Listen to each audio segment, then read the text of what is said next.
ਪੁਨ ਸੀਸਾ ਪਗ ਪੁਨ ਸੀਸਾ ਬੰਦੋਂ ਜੀ ਬਾਰ ਬਾਰ ਜਗਦੀਸ਼ਾ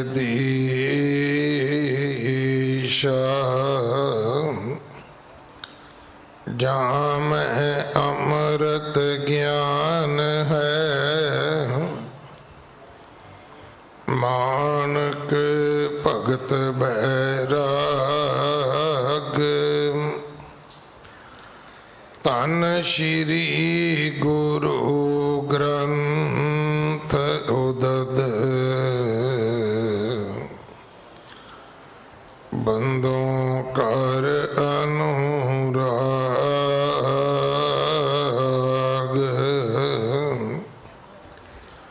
ਏਕੰਕਾਰ ਸਤਿਗੁਰੂ ਜਿਹ ਪ੍ਰਸਾਦ ਸਚ ਹੋਏ ਵਾਹਿਗੁਰੂ ਜੀ ਕੀ ਫਤਿਹ।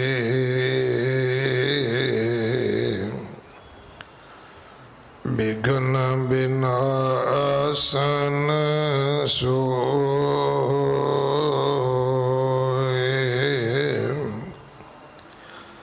ਵਾਹਿਗੁਰੂ ਜੀ ਕੀ ਫਤਿਹ। ਬਿਘਨ ਬਿਨਾਸਨ ਸੋਏ।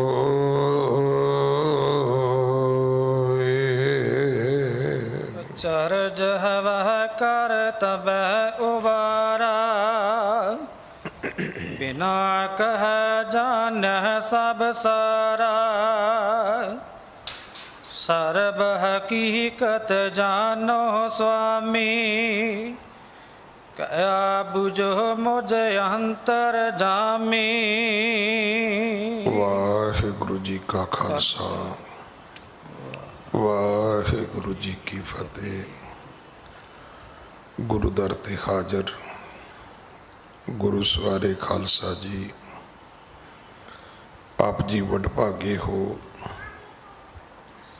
ਜੋ 8ਵੇਂ ਪਾਤਸ਼ਾਹ ਬਾਲਾ ਪ੍ਰੀਤਮ ਸਤਿਗੁਰੂ ਜਿਸ ਡਿਠੈ ਸਭ ਦੁੱਖ ਜਾਏ, ਇਹਨਾਂ ਅਜਮਤਾਂ ਵਡਿਆਈਆਂ ਦੇ ਮਾਲਕ ਗੁਰੂ ਹਰਕ੍ਰਿਸ਼ਨ ਸਾਹਿਬ ਮਹਾਰਾਜ ਜੀ ਦੇ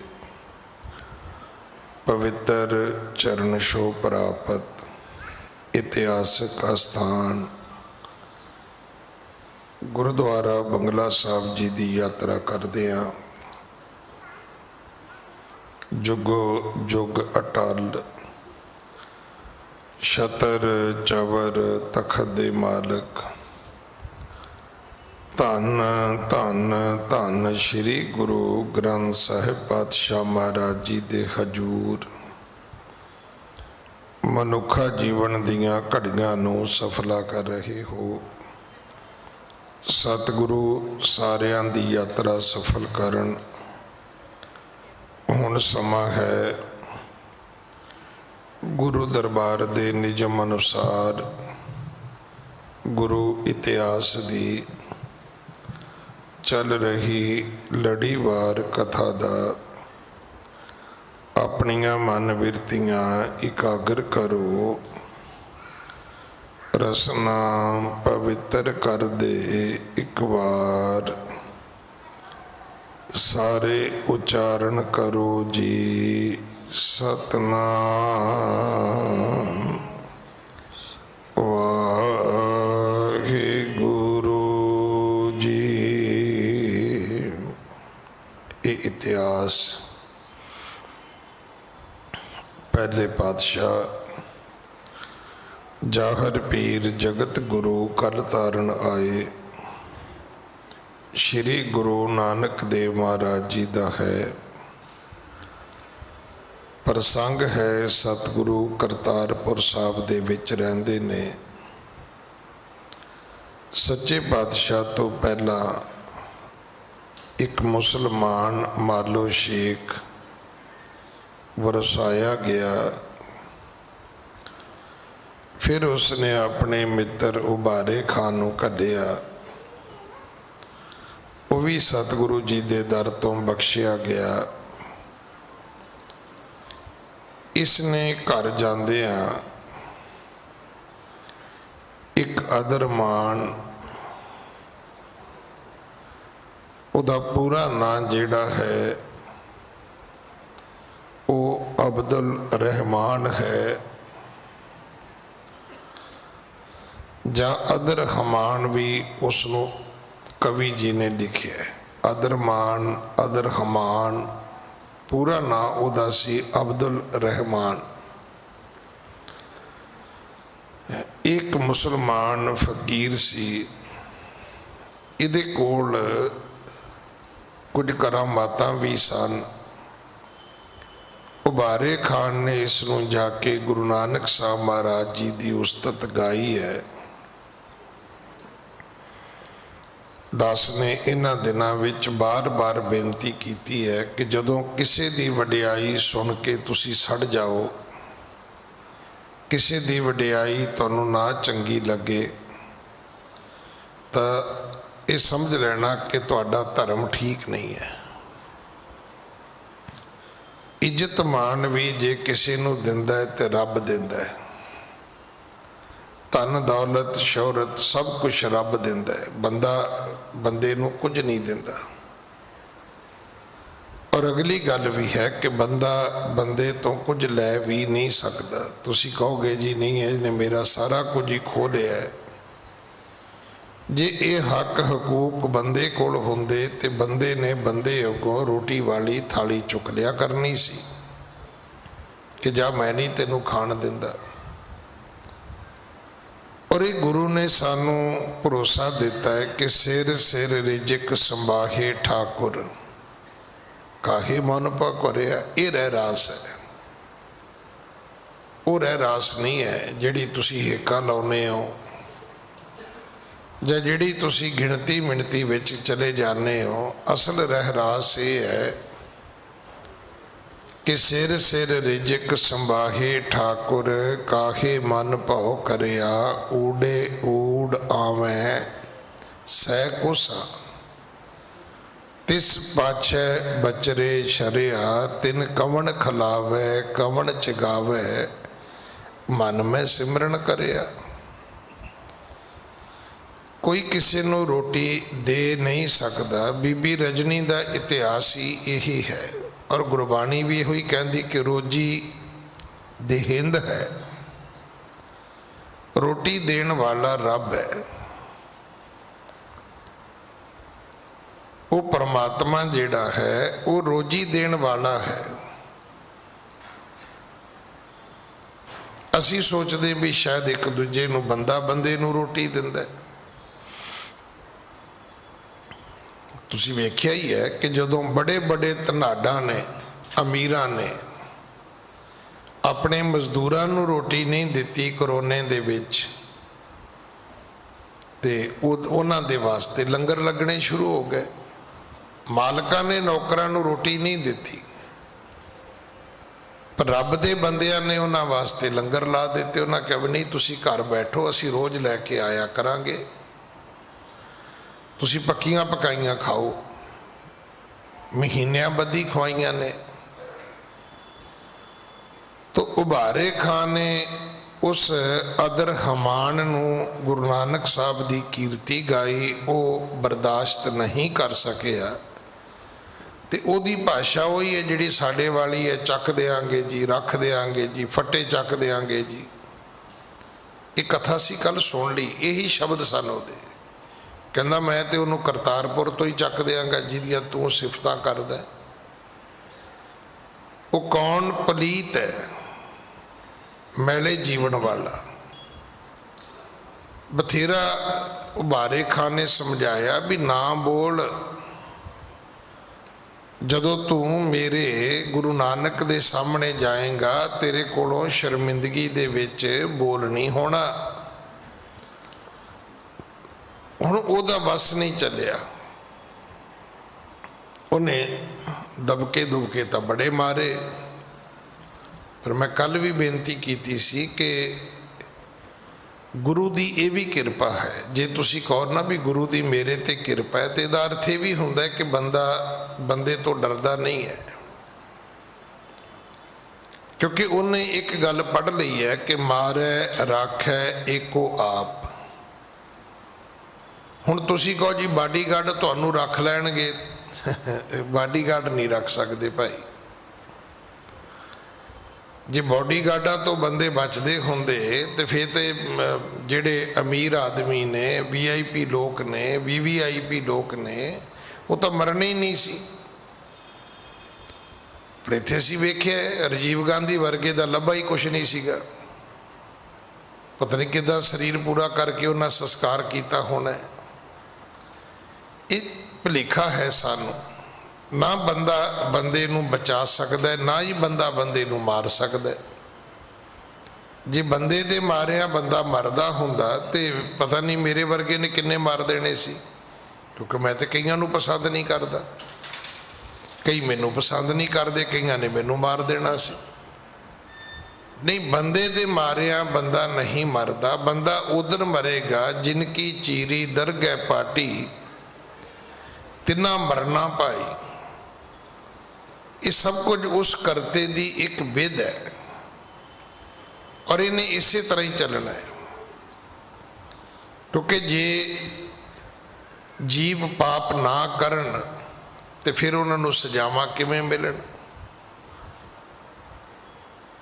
ਕੁਝ ਸਾਡੀਆਂ ਵੀ ਭੁੱਲਾਂ ਹੁੰਦੀਆਂ ਨੇ, ਫਿਰ ਉਹਨਾਂ ਦੀਆਂ ਸਾਨੂੰ ਵੀ ਸਜ਼ਾਵਾਂ ਮਿਲਦੀਆਂ ਨੇ। ਕੁਝ ਅਗਲਿਆਂ ਦੀਆਂ ਭੁੱਲਾਂ ਹੁੰਦੀਆਂ ਨੇ, ਫਿਰ ਉਹਨਾਂ ਦੀਆਂ ਸਜ਼ਾਵਾਂ ਉਹ ਭੋਗਦੇ ਨੇ। ਉਬਾਰੇ ਖਾਂ ਡਰਿਆ ਨਹੀਂ ਸੀ, ਘਰ ਚਲਾ ਗਿਆ। ਘਰੋਂ 16 ਗੱਜ ਇੱਕ ਚਿੱਲੇ ਦਾ ਕੱਪੜਾ ਲੈ ਕੇ ਗੁਰੂ ਜੀ ਦੇ ਬਸਤਰ ਬਣਾਉਣ ਵਾਸਤੇ ਵਾਪਸ ਲੈ ਕੇ ਆਇਆ। ਉਹਦੇ 2 ਸਬਿਆਨ, 2 ਚਾਦਰੇ ਬਣਾਏ ਗਏ ਜੋ ਗੁਰੂ ਨਾਨਕ ਦੇ ਪਿਤਾ ਮਹਾਰਾਜ ਨੇ ਅੰਗੀਕਾਰ ਕੀਤੇ ਸਨ।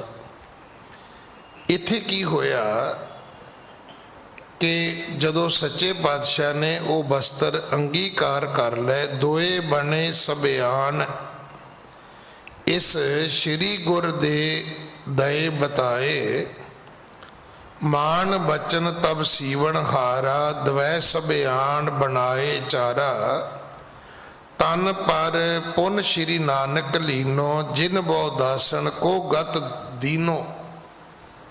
ਸੱਚੇ ਪਾਤਸ਼ਾਹ ਨੇ ਉਹ ਬਸਤਰ ਅੰਗੀਕਾਰ ਕਰ ਲੈ ਤੇ ਫਿਰ ਪੁੱਛਿਆ, ਅੰਤਰ ਜਾਮੀ ਬਚ ਕਹੇ ਸੁਧ ਦੇਹੋ ਅਦਰ ਹਮਾਨ। ਸਤਿਗੁਰੂ ਕਹਿੰਦੇ ਉਬਾਰੇ ਖਾਂ, ਉਹ ਬਈ ਉਹਦੀ ਗੱਲ ਸੁਣਾ ਅਦਰ ਹਮਾਨ ਦੀ। ਹਮ ਸੋ ਕੈਸੇ ਰੋਸ ਕਰ ਕੀਨੇ ਬਚਨ ਬਖਾਨ। ਉਹ ਸਾਡੇ ਬਾਰੇ ਤੈਨੂੰ ਕੀ ਕਹਿੰਦਾ ਸੀ? ਰੋਸ ਕਰਦਾ ਸੀ। ਕੋਈ ਗੁੱਸੇ ਵਾਲੇ, ਕੋਈ ਕ੍ਰੋਧ ਵਾਲੇ, ਕੋਈ ਉਹਨੇ ਬੋਲ ਬੋਲੇ ਸਨ।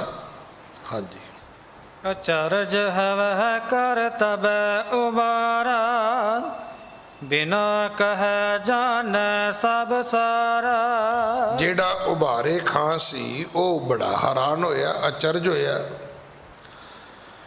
ਮੈਂ ਤਾਂ ਦੱਸਿਆ ਨਹੀਂ ਕਿ ਮੇਰੇ ਨਾਲ ਰਸਤੇ 'ਚ ਕੀ ਹੋਈ ਬੀਤੀ, ਮੈਂ ਕੀ ਕਿਹਾ, ਕਿਸੇ ਨੇ ਮੈਨੂੰ ਕੀ ਕਿਹਾ। ਪਰ ਅੰਦਰ ਜਾਮੀ ਗੁਰੂ ਨਾਨਕ ਦੇ ਪਿਤਾ ਨੇ ਉਹ ਸਾਰਾ ਹੀ ਭੇਦ ਬੁੱਝ ਲਿਆ। ਹਾਂਜੀ, ਸਰਬ ਹਕੀਕਤ ਜਾਨੋ ਸੁਆਮੀ, ਕਹਿ ਬੁਝੋ ਮੁਝ ਅੰਤਰ ਜਾਮੀ। ਉਬਾਰੇ ਖਾਂ ਕਹਿਣ ਲੱਗਾ, ਮਹਾਰਾਜ ਜੇ ਤੁਹਾਨੂੰ ਇੰਨਾ ਪਤਾ ਹੈ ਤੇ ਇਹਦਾ ਭਾਵ ਹੈ ਕਿ ਸਾਰਾ ਹੀ ਪਤਾ ਹੈ। ਤੇ ਜੇ ਸਾਰਾ ਹੀ ਪਤਾ ਹੈ ਫਿਰ ਮੈਨੂੰ ਕਿਉਂ ਪੁੱਛਦੇ ਹੋ? ਫਿਰ ਮੈਂ ਦੱਸਣ ਵਾਲਾ ਕੌਣ ਹੁੰਨਾ? ਜਾਂ ਮੇਰੇ ਦੱਸਣ ਦੀ ਕਿਹੜੀ ਫਿਰ ਬਾਕੀ ਕੋਈ ਮੁਥਾਜੀ ਰਹਿ ਗਈ, ਘਾਟ ਰਹਿ ਗਈ? ਹਾਂਜੀ, ਹੁਣ ਜਿਸ ਬਿਦ ਤਿਨ ਬੈਨ ਅਲਾਏ, ਸੋ ਬਿਦ ਮੋਤੇ ਕਹਿਓ ਨਾ ਜਾਏ। ਉਬਾਰੇ ਖਾਂ ਕਹਿਣ ਲੱਗਾ, ਜੀ ਮੈਂ ਉਹ ਕਹਿ ਨਹੀਂ ਸਕਦਾ, ਜਿੱਦਾਂ ਦੇ ਰੁੱਖੇ ਕੌੜੇ ਫਿੱਕੇ ਉੱਚੇ ਬੋਲ ਉਸਨੇ ਬੋਲੇ ਨੇ ਮੈਂ ਤਾਂ ਨਹੀਂ ਬੋਲ ਸਕਦਾ। ਮੇਰੀ ਤਾਂ ਇੰਨੀ ਸਮਰੱਥਾ ਨਹੀਂ ਹੈ ਕਿ ਉਹ ਜਿਹੇ ਸ਼ਬਦ ਮੈਂ ਆਪਣੇ ਮੂੰਹ ਤੋਂ ਬੋਲ ਸਕਾਂ ਜਿਹੜੇ ਉਸ ਅਬਦੁਲ ਰਹਿਮਾਨ ਨੇ ਮੁਸਲਮਾਨ ਪੀਰ ਨੇ ਬੋਲੇ ਨੇ। ਹਾਂਜੀ, ਵੇਖ ਫਕੀਰ ਕਹਾਏ ਫਕੀਰਾ, ਨਹੀਂ ਫਕੀਰੀ ਮਗ ਕੇ ਤੀਰਾ।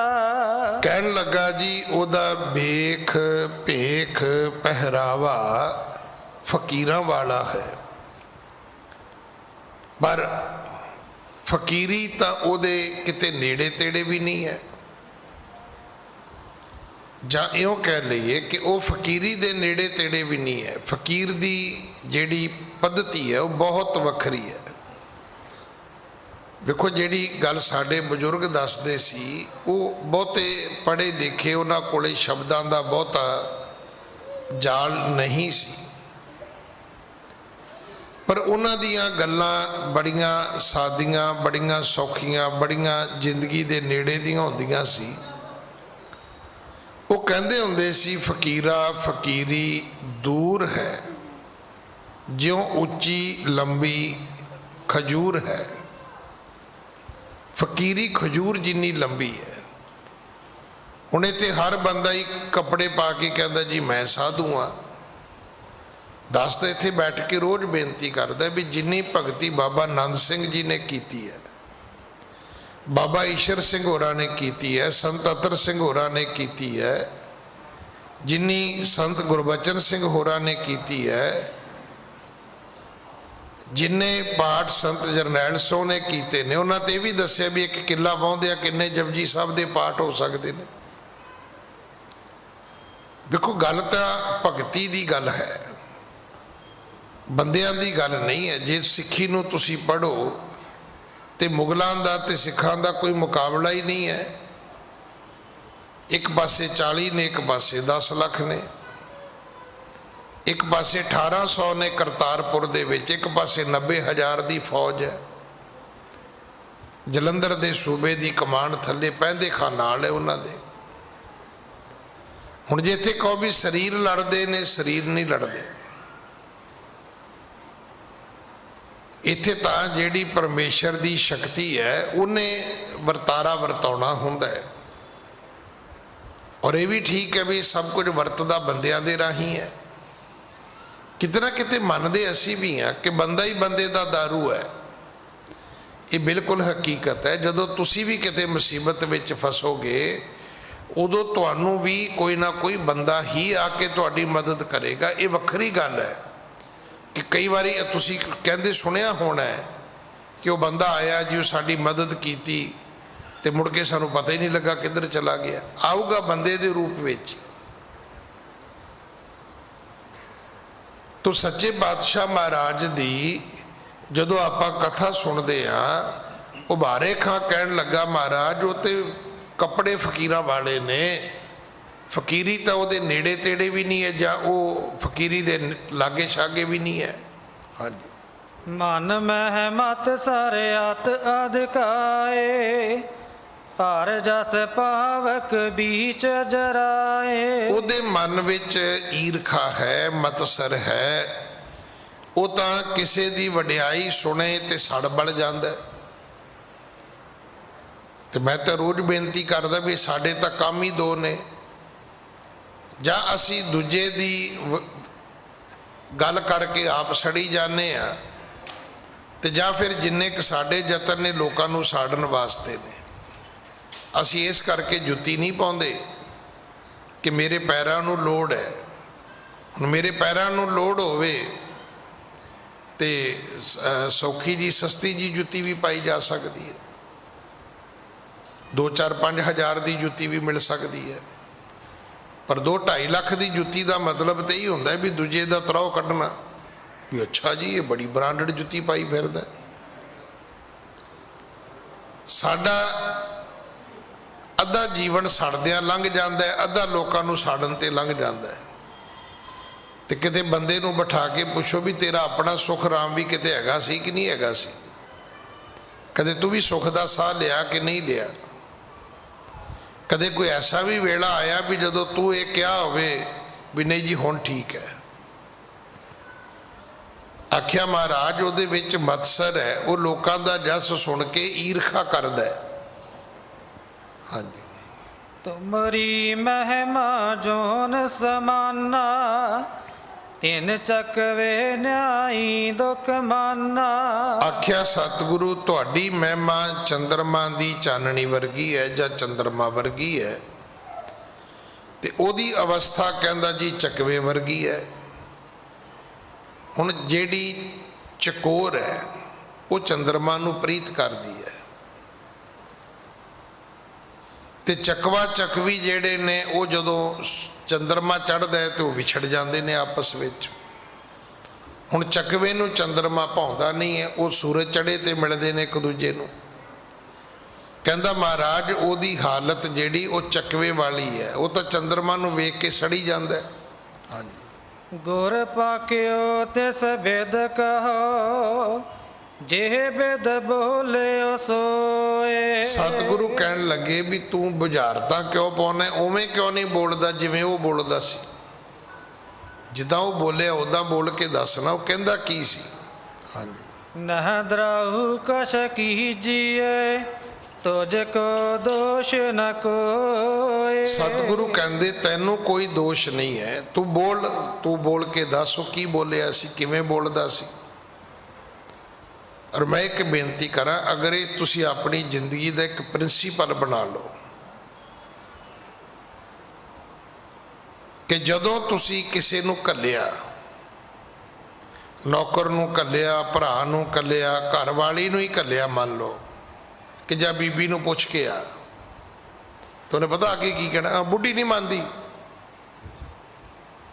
ਨਹੀਂ, ਇੱਦਾਂ ਨਹੀਂ, ਉਹਨੂੰ ਕਹਿਣਾ ਵੀ ਤੂੰ ਇੱਦਾਂ ਕਰ, ਮੇਰੀ ਮਾਂ ਮੰਨਦੀ ਨਹੀਂ ਮੰਨਦੀ, ਤੂੰ ਛੱਡ ਇਹਨੂੰ, ਇਹ ਦੱਸ ਵੀ ਤੂੰ ਕੀ ਕਿਹਾ ਸੀ, ਤੇ ਅੱਗੋਂ ਮੇਰੀ ਮਾਂ ਨੇ ਕੀ ਕਿਹਾ ਉਹ ਦੱਸ ਦੇ। ਵੇਖੋ ਤੁਹਾਡੀ ਜ਼ਿੰਦਗੀ ਦੀ ਅੱਧੀ ਸਾੜ ਸਤੀ ਖਤਮ ਹੋ ਜਾਏਗੀ।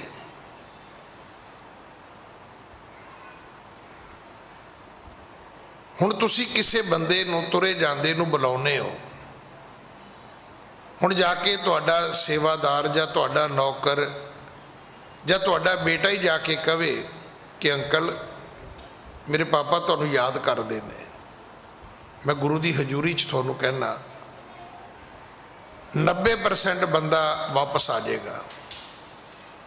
ਤੇ ਜੇ ਹੁਣ ਜਾ ਕੇ ਕਿਹਾ ਜਾਵੇ ਵੀ ਅੰਕਲ ਤੁਹਾਨੂੰ ਮੇਰੇ ਡੈਡੀ ਬੁਲਾਉਂਦੇ ਨੇ ਤੁਹਾਨੂੰ, ਤਾਂ ਕਹੂਗਾ ਮੈਂ ਨੌਕਰ ਹਾਂ, ਵੀ ਤੇਰੇ ਡੈਡੀ ਨੇ ਤੈਨੂੰ ਜੂ ਘੱਲਿਆ ਤੇ ਉਹ ਆਪ ਆ ਜਾਂਦਾ। ਇਹ ਬੜੀ ਪਿਆਰੀ ਕਥਾ ਹੈ ਕਿ ਜਦੋਂ ਰਾਵਣ ਮਰਨ ਲੱਗਦਾ ਹੈ ਤੇ ਸ਼੍ਰੀ ਰਾਮਚੰਦਰ ਜੀ ਨੇ ਲਕਸ਼ਮਣ ਨੂੰ ਘੱਲਿਆ ਕਿ ਜਾ ਰਾਵਣ ਦੇ ਕੋਲੋਂ ਸਿੱਖਿਆ ਲੈ ਕੇ ਆ।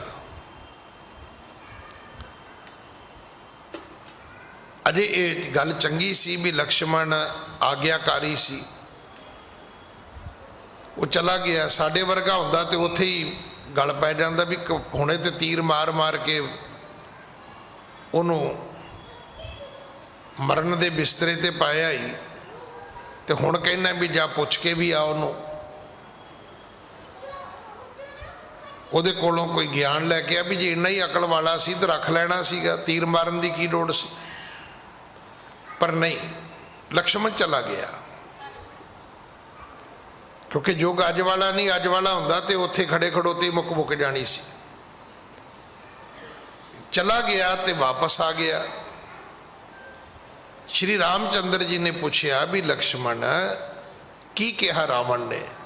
ਕਹਿੰਦਾ ਕਿ ਉਹਨੇ ਕੀ ਕਹਿਣਾ ਸੀ, ਉਹ ਤਾਂ ਬੋਲਿਆ ਹੀ ਨਹੀਂ, ਤੇ ਮੈਨੂੰ ਪਤਾ ਸੀਗਾ ਵੀ ਜਿਹਦੇ 10 ਸਿਰ ਤੁਸੀਂ ਉਡਾਏ ਨੇ ਉਹ ਕਿਉਂ ਬੋਲੇਗਾ।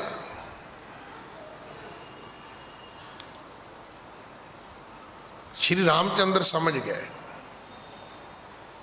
ਜੇ ਸਾਡੇ ਵਰਗੇ ਹੁੰਦੇ ਤੇ ਕਹਿੰਦੇ ਪਰਾਂ ਦਫਾ ਕਰ, ਜੇ ਇਹਨਾਂ ਅਜੇ ਵੀ ਢਿੱਡ 'ਚ ਤਾਪ ਲਈ ਫਿਰਦਾ ਤੇ ਜਾ ਇਹਨੂੰ ਮਰਨ ਦੇ ਮਰ ਤੇ ਨਹੀਂ ਜਾਣਾ ਹੀ ਹੈ। ਨਹੀਂ, ਸ਼੍ਰੀ ਰਾਮਚੰਦਰ ਨੂੰ ਇੱਕ ਸ਼ਬਦ ਦਿੱਤਾ ਹੈ, ਮਰਿਆਦਾ ਪੁਰਸ਼ੋਤਮ। ਉਹਦਾ ਕੋਈ ਨਾ ਕੋਈ ਕਾਰਨ ਜ਼ਰੂਰ ਹੋਏਗਾ। ਅਗਰ ਤਵਾਰੀਖ ਨੇ ਕੋਈ ਉਹਨਾਂ ਦੇ ਨਾਂ ਨਾਲ ਕੋਈ ਸ਼ਬਦ ਲਿਖਿਆ ਹੈ, ਉਹਨਾਂ ਨੇ ਲਕਸ਼ਮਣ ਨੂੰ ਪੁੱਛਿਆ ਵੀ ਗੱਲ ਸੁਣ ਕਾਕਾ, ਇਹ ਦੱਸ ਵੀ ਜਦੋਂ ਤੂੰ ਗਿਆ ਸੀ ਖਲੋਤਾ ਕਿੱਥੇ ਸੀ? ਉਹ ਕਹਿਣ ਲੱਗਾ ਬਿਲਕੁਲ ਠੀਕ ਖਲੋਤਾ ਸੀ ਮੈਂ। ਫਿਰ ਵੀ ਕਿੱਥੇ ਖਲੋਤਾ ਸੀ? ਕਹਿੰਦਾ ਸਿਰ ਵਾਲੇ ਪਾਸੇ, ਹੋਰ ਮੈਂ ਦੁਸ਼ਮਣ ਦੇ ਪੈਰਾਂ ਵਾਲੇ ਪਾਸੇ ਥੋੜਾ ਖਲੋਣਾ ਸੀ। ਸ਼੍ਰੀ ਰਾਮਚੰਦਰ ਕਹਿੰਦੇ ਮੈਂ ਸਮਝ ਗਿਆ, ਮੈਂ ਸਮਝ ਗਿਆ ਕਿ ਗਿਆ ਸੀ ਤੂੰ ਰਾਵਣ ਦੇ ਕੋਲੋਂ ਕੁਝ ਲੈਣ, ਤੇ ਖਲੋ ਗਿਆ ਜਾ ਕੇ ਉਹਦੇ ਸਿਰ ਵਾਲੇ ਪਾਸੇ। ਜਿਹਦੇ ਕੋਲੋਂ ਕੁਝ ਲੈਣਾ ਹੋਵੇ ਨਾ, ਉਹਦੇ ਪੈਰਾਂ ਵਾਲੇ ਪਾਸੇ ਖਲੋਈਦਾ ਹੈ। ਸਤਿਗੁਰੂ ਦੀ ਬਾਣੀ 'ਚ ਇੱਕ ਸ਼ਬਦ ਆਉਂਦਾ, ਜੋਰੀ ਮੰਗੇ ਦਾਨ ਵੇ ਲਾਲੋ। ਸਾਡੇ 'ਚ ਇਦਾਂ ਦੇ ਲੋਕ ਬੜੇ ਨੇ। ਮੇਰੇ ਆਪਣੇ ਪਿੰਡ 'ਚ ਇੱਕ ਬਜ਼ੁਰਗ ਹੁੰਦਾ ਸੀ, ਤੇ ਉਹਦੇ ਹੱਥ ਪੈਰ ਉਮਰ ਦੇ ਨਾਲ ਹਿਸਾਬ ਨਾਲ ਜਾਂ ਬਿਮਾਰੀ ਨਾਲ ਵਿੰਗੇ ਟੇਢੇ ਹੋ ਗਏ ਸੀ। ਐਵੇਂ ਡੂਡਾ ਜਿਹਾ ਹੁੰਦਾ ਸੀ, ਅਸੀਂ ਤਾਂ ਉਹਨੂੰ ਛੇੜਦੇ ਹੁੰਦੇ ਸੀ ਨਿੱਕੇ ਨਿੱਕੇ ਹੁੰਦੇ ਆ। ਉਹਨੇ ਗਾਲਾਂ ਗੋਲਾਂ ਕੱਢਣੀਆਂ, ਸਾਨੂੰ ਬੱਚਿਆਂ ਨੂੰ ਚੰਗੀਆਂ ਲੱਗਣੀਆਂ। ਪਰ ਉਹਦੀ ਇੱਕ ਗੱਲ ਅੱਜ ਵੀ ਮੇਰੇ ਪਿੰਡ 'ਚ ਮਸ਼ਹੂਰ ਹੈ ਕਿ ਉਹਨੇ ਔਖੇ ਸੌਖੇ ਵਿੰਗੇ ਟੇਢੇ ਹੋ ਕੇ ਜਦੋਂ ਰੋਟੀ ਦਾ ਟਾਈਮ ਆਉਣਾ ਤੇ ਘਰਾਂ ਨੂੰ ਤੁਰ ਪੈਣਾ। ਤੇ ਉਹਨੇ ਕਹਿਣਾ ਰੋਟੀ ਦੇ ਦੇ, ਜੇ ਤੇ ਕਿਸੇ ਨੇ ਦੇਤੀ ਤਾਂ ਠੀਕ ਹੈ, ਤੇ ਜੇ ਕਿਸੇ ਨੇ ਕਹਿਤਾ ਵੀ ਬਾਬਾ ਬਹਿ ਜਾ ਜੇ ਪੱਕੀ ਨਹੀਂ, ਤੇ ਉਹਨੇ ਪਤਾ ਕੋ ਕੀ ਕਹਿਣਾ, ਹੁਣ ਤੱਕ ਕੀ ਕਰਦੀ ਸੀ ਤੂੰ? ਉਹਦਾ ਮਤਲਬ ਸੀ ਤੈਨੂੰ ਨਹੀਂ ਪਤਾ ਵੀ ਮੈਂ ਰੋਟੀ ਲੈਣ ਆਉਣਾ ਹੈ। ਸਾਡੇ 'ਚ ਬਹੁਤੇ ਲੋਕ ਨੇ ਜਿਹੜੇ ਜੋਰੀ ਮੰਗੇ ਦਾਨ ਵੇ ਲਾਲੋ। ਸ਼੍ਰੀ ਰਾਮਚੰਦਰ ਜੀ ਨੇ ਸਮਝਾਇਆ ਕਿ ਜਿਹਦੇ ਕੋਲੋਂ ਕੁਝ ਲੈਣਾ ਹੋਵੇ ਉਹਦੇ ਪੈਰਾਂ ਵਾਲੇ ਪਾਸੇ ਜਾ ਕੇ ਖਲੋਈਦਾ ਹੈ।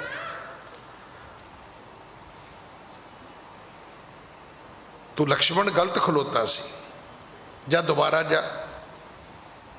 ਉਹ ਫਿਰ ਗਿਆ।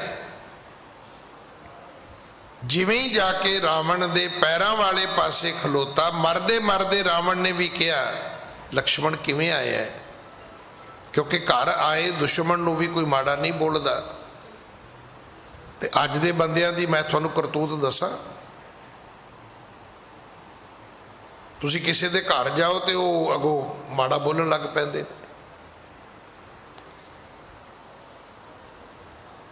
ਮਰਦੇ ਮਰਦੇ ਰਾਵਣ ਨੇ ਕਿਹਾ ਵੀ ਲਕਸ਼ਮਣ ਕਿਵੇਂ ਆਇਆ ਹੈ? ਕਹਿਣ ਲੱਗਾ ਮੈਨੂੰ ਭਰਾਤਾ ਸ਼੍ਰੀ ਨੇ ਘੱਲਿਆ ਹੈ, ਮੈਂ ਤੁਹਾਡੇ ਕੋਲੋਂ ਸਿੱਖਿਆ ਲੈਣ ਆਇਆ।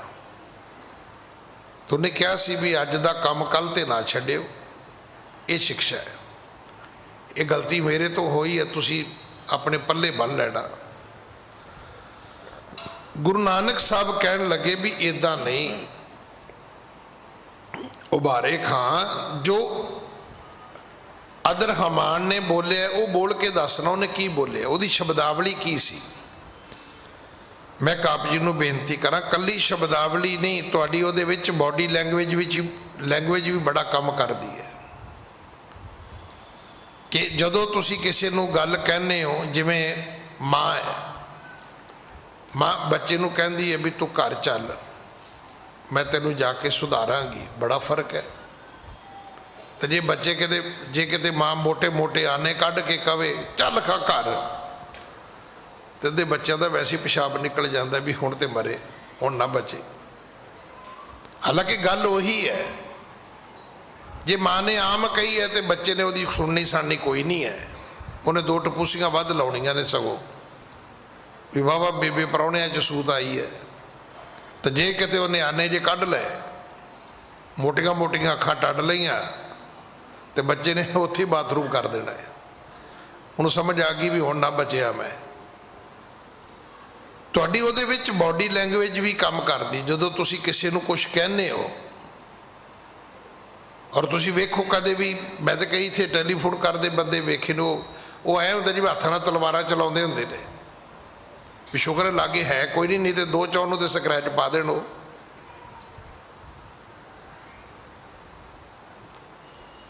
ਮਤਲਬ ਗੱਲ ਫੋਨ ਤੇ ਕਰ, ਆਰਾਮ ਨਾਲ ਗੱਲ ਕਰ ਲੈ ਤੂੰ। ਕਈ ਤੁਸੀਂ ਗੱਤਕਾ ਖੇਡਦੇ ਕਥਾ 'ਚ ਵੀ ਵੇਖੇ ਹੋਣੇ ਨੇ, ਏਦਾਂ ਕਥਾ ਕਰਦੇ ਨੇ, ਏਦਾਂ ਸ਼ੁਕਰ ਵੀ ਮਾਈਕ ਹੀ ਹੁੰਦਾ, ਅੱਗੇ ਪਿੱਛੇ ਹੋਰ ਕੁਛ ਹੁੰਦਾ ਨਹੀਂ ਹੈ। ਤੁਹਾਡੀ ਗੱਲ ਕਰਨ ਦਾ ਜਿਹੜਾ ਤਰੀਕਾ ਹੈ ਉਹ ਤੁਹਾਡੇ ਤੇ ਬਹੁਤ ਅਸਰ ਅੰਦਾਜ਼ ਹੁੰਦਾ ਹੈ ਕਿ ਤੁਸੀਂ ਕਿਵੇਂ ਗੱਲ ਕਰਦੇ ਹੋ। ਉਬਾਰੇ ਖਾਨ ਨੂੰ ਸਤਿਗੁਰੂ ਕਹਿਣ ਲੱਗੇ ਇਦਾਂ ਨਹੀਂ, ਤੂੰ ਉਦਾਂ ਬੋਲ ਜਿਵੇਂ ਉਹ ਬੋਲਦਾ ਸੀ, ਕਿਉਂਕਿ ਉਹਦੇ ਬੋਲਣ ਦੇ ਤੇਰੇ ਦੱਸਣ ਵਿੱਚ ਬੜਾ ਹੀ ਫਰਕ ਹੈ। ਉਹ ਤੇ ਕਹਿੰਦਾ ਸੀ ਫੱਟੇ ਚੱਕ ਦਿਆਂਗੇ, ਉਹ ਇਦਾਂ ਕਹਿੰਦਾ ਸੀ ਨਾ, ਕਹਿੰਦਾ ਸੀ ਮੈਂ ਚੱਕ ਦਿਆਂਗਾ। ਸੱਚੇ ਪਾਤਸ਼ਾਹ ਕਹਿਣ ਲੱਗੇ ਤੈਨੂੰ ਕੋਈ ਦੋਸ਼ ਨਹੀਂ ਆਏਗਾ, ਬੋਲ ਕੇ ਦੱਸ ਤਾਂ ਸਹੀ। ਹਾਂਜੀ, ਬੋਲਿਓ ਤਬ ਉਬਾਰੇ ਖਾਨ ਅਹ ਦੁਰਮਤੀ ਜੇ ਮਨ ਮਾ। ਉਬਾਰੇ ਖਾਂ ਕਹਿਣ ਲੱਗਾ ਮਹਾਰਾਜ ਉਹ ਦੁਰਮਤੀ ਹੈ, ਭੈੜੀ ਮਤ ਵਾਲਾ ਹੈ, ਉਹਦੇ ਮਨ ਵਿੱਚ ਹੰਕਾਰ ਬਹੁਤ ਹੈ। ਹਾਂਜੀ, ਮੈਂ ਤੁਮਰੇ ਗੁਣ ਵਰਣਨ ਕਰੇ ਕੌਣ ਸੋ ਗਰਭ ਔਰ ਨਹਜਰੇ। ਮੈਂ ਉਹਦੇ ਕੋਲ ਤੁਹਾਡੀ ਸਿਫਤ ਕਰਦਾ ਸੀ, ਤੁਹਾਡੇ ਗੁਣ ਗਾਉਂਦਾ ਸੀ, ਉਹ ਉਹਨਾਂ ਗੁਣਾਂ ਨੂੰ ਸਹਾਰਦਾ ਨਹੀਂ ਸੀ, ਬਰਦਾਸ਼ਤ ਨਹੀਂ ਸੀ ਕਰਦਾ, ਸਗੋਂ ਹੰਕਾਰ ਪ੍ਰਗਟ ਕਰਦਾ ਸੀ। ਹਾਂਜੀ, ਭਖ ਹਿੰਦੂ ਅਹ ਪਲੀਤ ਕਰਿਓ ਜਾਇ ਕਹਤਾ ਜੋ ਮੀਤ। ਉਹਨੇ ਮੈਨੂੰ ਆਖਿਆ ਵੀ ਉਹ ਹਿੰਦੂ ਹੈ, ਉਹ ਪਲੀਤ ਹੈ, ਤੇ ਤੂੰ ਉਹਨੂੰ ਆਪਣਾ ਜਾ ਕੇ ਤੇ ਮਿੱਤਰ ਬਣਾ ਲਿਆ, ਮੀਤ ਬਣਾ ਲਿਆ। ਉਹ ਹਿੰਦੂ ਹੈ, ਉਹ ਕਾਫਰ ਹੈ, ਉਹ ਪਲੀਤ ਹੈ, ਉਹ ਮੈਲੇ ਜੀਵਨ ਵਾਲਾ ਹੈ। ਹਾਂਜੀ, ਕਾ ਤਰੀਫ ਦੇ ਕਰ ਉਚਾਰੂ ਦਿਉ ਉਠਾਏ ਦੂਰ ਕਰ ਡਾਰੂ। ਕਿਆ ਤਾਰੀਫ ਤੈਂ ਕਰਿਓ ਕਰੇ ਉਚਾਰੂ, ਤੂੰ ਉਹਦੀ ਮੇਰੇ ਕੋਲੇ ਕੀ ਸਿਫਤ ਕਰਦਾ। ਦਿਓ ਉਠਾਏ ਕਹਿਣ ਲੱਗਾ ਮੈਂ ਚੁੱਕ ਦਿਆਂਗਾ। ਹੁਣ ਇਹਦੀ ਜਿਹੜੀ ਪੰਜਾਬੀ ਉਹ ਤੇ ਇਹੀ ਹੈ ਵੀ ਚੱਕ ਦਿਆਂਗਾ ਮੈਂ। ਦੂਰ ਕਰ ਡਾਰੋਂ, ਦੂਰ ਕਰ ਡਾਰੋਂ ਦਾ ਅਰਥ ਹੈ ਵੀ ਚੱਕ ਕੇ ਤੇ ਦੂਰ ਸੁੱਟ ਦਿਆਂਗਾ। ਹਾਂਜੀ, ਹੋ ਤਦਤ ਪਉ ਬਿਦ ਸਮਝਾਇਓ ਜੋ ਖੁਦਾਏ ਸੋ ਤਨ ਤਰ ਆਇਓ। ਉਬਾਰੇ ਖਾਂ ਕਹਿਣ ਲੱਗਾ ਜੀ ਮੈਂ ਉਹਨੂੰ ਸਮਝਾਉਣ ਦਾ ਯਤਨ ਕੀਤਾ ਕਿ ਜਿਹੜੇ ਗੁਰੂ ਨਾਨਕ ਨੇ, ਨਾਨਕ ਤੱਪਾ ਜੀ ਨੇ, ਉਹਨਾਂ ਨੇ ਖੁਦਾ ਦਾ ਰੂਪ ਧਾਰਿਆ ਹੋਇਆ ਹੈ, ਉਹ ਸਰੀਰ ਵਿੱਚ ਖੁਦਾ ਰੂਪ ਬਣ ਕੇ ਆਏ ਨੇ। ਹਾਂਜੀ, ਏਕ ਨ ਬਾਤ ਸਿਫਤ ਕੀ ਮਾਨੀ ਰਹਿਓ ਅਪਰ ਔਰ ਅਤ ਅਭਿਮਾਨੀ। ਇੱਕ ਵੀ ਗੱਲ ਉਸਨੇ ਸਿਫਤ ਵਾਲੀ ਨਹੀਂ ਮੰਨੀ, ਉਹ ਤੇ ਅਫਰਿਆ ਹੋਇਆ ਹੈ, ਉਹ ਤੇ ਅਭਿਮਾਨੀ ਹੈ, ਹੰਕਾਰੀ ਹੈ। ਹਾਂਜੀ, ਬਸ ਮੋਰੇ ਪਰ ਤਹ ਚਲਾ ਭਇਓ ਤੁਸ਼ਨੀ ਸੋਏ। ਕਹਿਣ ਲੱਗਾ ਜੀ ਉਹਦਾ ਮੇਰੇ ਤੇ ਵਸ ਨਹੀਂ ਚੱਲਿਆ, ਉਹਦਾ ਮੇਰੇ ਤੇ ਵਸ ਨਹੀਂ ਚੱਲਿਆ। ਅਖੀਰ ਉਹਨੂੰ ਚੁੱਪ ਕਰਨਾ ਪਿਆ, ਅਖੀਰ ਉਸ ਨੂੰ ਚੁੱਪ ਧਾਰਨ ਕਰਨੀ ਪਈ। ਸਬੇਦ ਗਰਬਤ ਸੇਖ ਔਰ ਮਿਲਿਓ ਤਲਜਤ ਹੋਏ। ਬਸ ਮੋਰੇ ਪਰ ਨਹਿ ਚਲੇ ਭਇਓ ਤੂਸ਼ਣੀ ਸੋਏ। ਉਹਦਾ ਮੇਰੇ ਤੇ ਵਸ ਨਹੀਂ ਚੱਲਿਆ, ਅਖੀਰ ਉਹ ਚੁੱਪ ਕਰ ਗਿਆ। ਇਸ ਬਿਦ ਗਰਬਤ ਸ਼ੇਖ ਔਰ ਮਿਲੋ ਤਲਜਤ ਹੋਏ। ਸਤਿਗੁਰੂ ਉਹਨੇ ਹੰਕਾਰ ਤੇ ਬਹੁਤ ਕੀਤਾ, ਪਰ ਸੱਚ ਇਹ ਵੀ ਜਦੋਂ ਤੁਹਾਨੂੰ ਮਿਲੇਗਾ ਤੇ ਲੱਜਤ ਹੋਏਗਾ, ਜਦੋਂ ਤੁਹਾਨੂੰ ਮਿਲੇਗਾ ਤੇ ਸ਼ਰਮਸਾਰ ਹੋਏਗਾ। ਹਾਂਜੀ, ਸ੍ਰੀ ਅੰਗਦ ਸੁਨ ਸਤੇ ਉਪਰੰਤਾ ਮੁਝ ਸੋ ਬੋਲੇ ਗੁਰ ਭਗਵੰਤਾ। ਸ਼੍ਰੀ ਅੰਗਦ ਸੁਣ ਤਿਹ ਉਪਰੰਤਾ ਮੁਝ ਸੋ ਬੋਲੇ ਗੁਰ ਭਗਵੰਤਾ। हे ਗੁਰੂ ਅੰਗਦ ਸਾਹਿਬ, ਇਸ ਵਾਰਤਾਲਾਪ ਤੋਂ ਬਾਅਦ ਗੁਰੂ ਨਾਨਕ ਸਾਹਿਬ ਕਹਿਣ ਲੱਗੇ ਭਾਈ ਆਪਾਂ ਚੱਲੀਏ। ਉਹ ਸ਼ੇਖ ਤੇ ਕਦੋਂ ਆਏਗਾ ਤੇ ਕਦੋਂ ਚੁੱਕੇਗਾ ਤੇ ਕਦੋਂ ਸਾਨੂੰ ਦੂਰ ਸੁੱਟੇਗਾ, ਤੇ ਚਲੋ ਭਾਈ ਚੱਲ ਕੇ ਆਪਾਂ ਉਹਦਾ ਭਲਾ ਕਰਕੇ ਆਈਏ। ਕਿਉਂਕਿ ਉਹ ਰੋਗੀ ਸੀ। ਅਸੀਂ ਸਿਰਫ ਰੋਗ ਉਹਨਾਂ ਨੂੰ ਸਮਝਦੇ ਹਾਂ ਜਿਨ੍ਹਾਂ ਨੂੰ ਡਾਕਟਰ ਲਿਖ ਦੇਵੇ ਵੀ ਇਹਨੂੰ ਸ਼ੂਗਰ ਹੈ ਜੀ, ਇਹਨੂੰ ਬਲੱਡ ਪ੍ਰੈਸ਼ਰ ਹੈ ਜੀ, ਇਹਨੂੰ ਕੈਂਸਰ ਹੈ ਜੀ, ਇਹਨੂੰ ਡੇਂਗੂ ਹੈ ਜੀ। ਅਸੀਂ ਇਹਨਾਂ ਨੂੰ ਬਿਮਾਰੀਆਂ ਸਮਝਦੇ ਆ। ਇਹਨਾਂ ਬਿਮਾਰੀਆਂ ਦਾ ਇਲਾਜ ਹੈਗਾ ਜੇ, ਪਰ ਬੰਦਿਆਂ ਜਿਹੜੀਆਂ ਬਿਮਾਰੀਆਂ ਤੂੰ ਨਾਲ ਲੈ ਕੇ ਜੰਮਿਆ, ਇਲਾਜ ਤੇ ਉਹਦਾ ਵੀ ਹੈਗਾ, ਪਰ ਕੋਈ ਪੂਰਾ ਗੁਰੂ ਮਿਲੇਗਾ ਤੇ ਕਰੇਗਾ। ਕਿਉਂਕਿ ਆਮ ਬੰਦੇ ਨੂੰ, ਜਿਹੜਾ ਬੰਦਾ ਡਾਕਟਰਾਂ ਤੋਂ ਲਿਖਾਈ ਫਿਰਦਾ ਹੈ ਕਿ ਮੈਂ ਤਾਂ ਬਿਲਕੁਲ ਮੈਂ ਤਾਂ ਠੀਕ ਹਾਂ ਜੀ, ਉਹਨੂੰ ਵੀ ਨਹੀਂ ਪਤਾ ਕਿ ਬਿਮਾਰ ਤਾਂ ਉਹ ਵੀ ਹੈ। ਕਿਉਂਕਿ ਜੋ ਜੋ ਦੀਸੈ ਸੋ ਸੋ ਰੋਗੀ, ਜਿਹਨੂੰ ਜਿਹਨੂੰ ਤੁਸੀਂ ਵੇਖਦੇ ਹੋ ਉਹ ਰੋਗ ਦੇ ਵਿੱਚ ਗਰਸਿਆ ਹੋਇਆ। ਹਾਂਜੀ।